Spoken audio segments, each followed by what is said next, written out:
রাষ্ট্রপতি নির্বাচন নিয়ে বিজেপি যখন বেকায়দায় তখন তাদের উদ্বেগ আরও বাড়িয়ে দিলেন নীতিশ কুমার। ফের সামনে চলে এলো নরেন্দ্র মোদীর সঙ্গে তাঁর লড়াই। নরেন্দ্র মোদীকে বিজেপি প্রধানমন্ত্রী পদপ্রার্থী হিসেবে ঘোষণা করলে তাঁরা যে তা মেনে নেবে না, ঘুরিয়ে স্পষ্টভাবে বুঝিয়ে দিলেন নীতিশ। একটি সংবাদপত্রকে দেওয়া সাক্ষাৎকারে বিহারের মুখ্যমন্ত্রী বলেছেন, এনডিএর উচিত 2014 লোকসভা নির্বাচনের আগেই প্রধানমন্ত্রী পদপ্রার্থীর নাম ঘোষণা করা এবং সেই ব্যক্তি অবশ্যই যেন ধর্মনিরপেক্ষ হন। নীতিশের মন্তব্য থেকে স্পষ্ট তার সরাসরি ইঙ্গিত নরেন্দ্র মোদীর দিকে। আর নীতিশ যা উজ্জ্ব রেখেছেন তা সাফ করে দিয়েছে জেডিইউ নেতা দেবেশ চন্দ্র ঠাকুর। তিনি জানিয়েছেন, সাম্প্রদায়িক কোনো ব্যক্তিকে বিজেপি প্রধানমন্ত্রী পদে তুলে ধরলে জেডিইউ একলা চলবে। हम अपने धर्मनिरपेक्ष विचारधारा से समझौता नहीं करेंगे।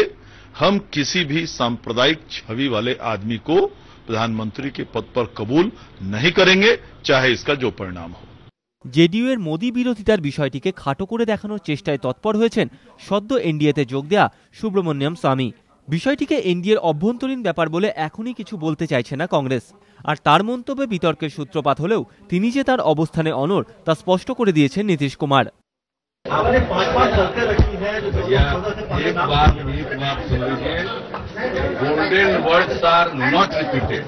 নীতিশের আক্রমণের স্পষ্ট লক্ষ্য নরেন্দ্র মোদী হলেও বিষয়টিকে কোনো ব্যক্তির বিরোধিতা বলে মনে করতে রাজি নন বিহারের উপমুখ্যমন্ত্রী তথা বিজেপি নেতা সুশীল মোদী। তার সাফাই, নীতিশ কুমার শুধুমাত্র নিজের মতামত দিয়েছেন, এর বেশি কিছু নয়।